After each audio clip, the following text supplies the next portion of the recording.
Assalamualaikum warahmatullahi wabarakatuh. Di sini saya akan menjelaskan perbedaan individual peserta didik.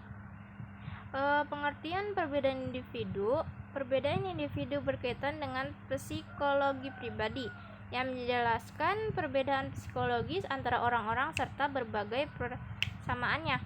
Psikologi perbedaan individu menguji dan menjelaskan bagaimana setiap orang berbeda dalam berpikir, berperasaan, dan bertindak. Menurut Lindgren 1980, makna perbedaan dan perbedaan individual menyangkut tentang variasi yang terjadi, baik variasi dari segi fisik dan psikologis. Perbedaan individu menurut Kaplan 1900 adalah sebarang sifat atau perbedaan kuantitatif dalam suatu sifat yang bisa membedakan satu individu dengan individu lainnya.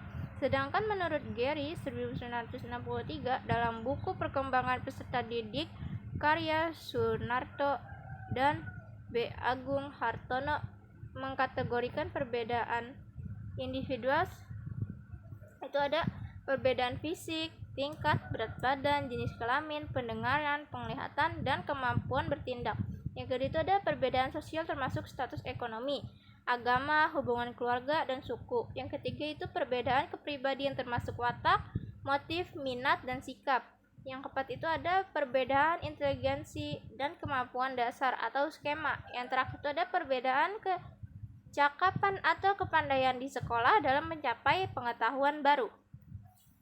Faktor-faktor perbedaan individu itu ada faktor bawaan atau genetik. Faktor bawaan merupakan faktor biologis yang dilakukan melalui pewaris genetik oleh orang tua. Pewarisan genetik ini dimulai saat terjadinya pembuahan, yaitu ketika sel reproduksi perempuan yang disebut ovum dibuahi oleh sel reproduksi laki-laki yang disebut spermatozoon.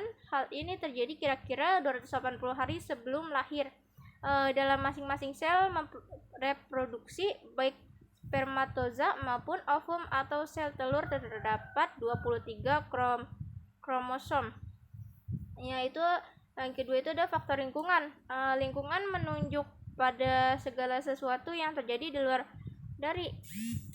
luar diri individu. Faktor ini meliputi yang itu ada status sosial ekonomi dan pola asuh orang tua.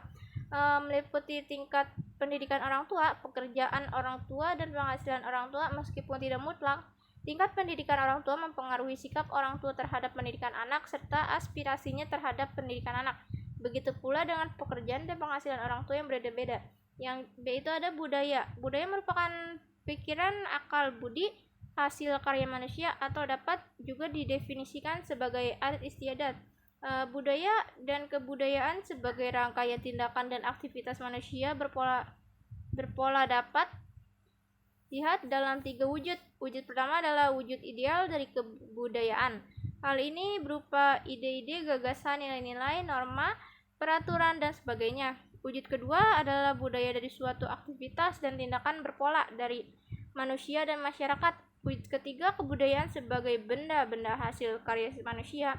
Kebudayaan ini berupa benda-benda yang dapat dilihat, diraba, atau difoto. Ketiga bentuk budaya dan kebudayaan tersebut mempengaruhi perilaku manusia.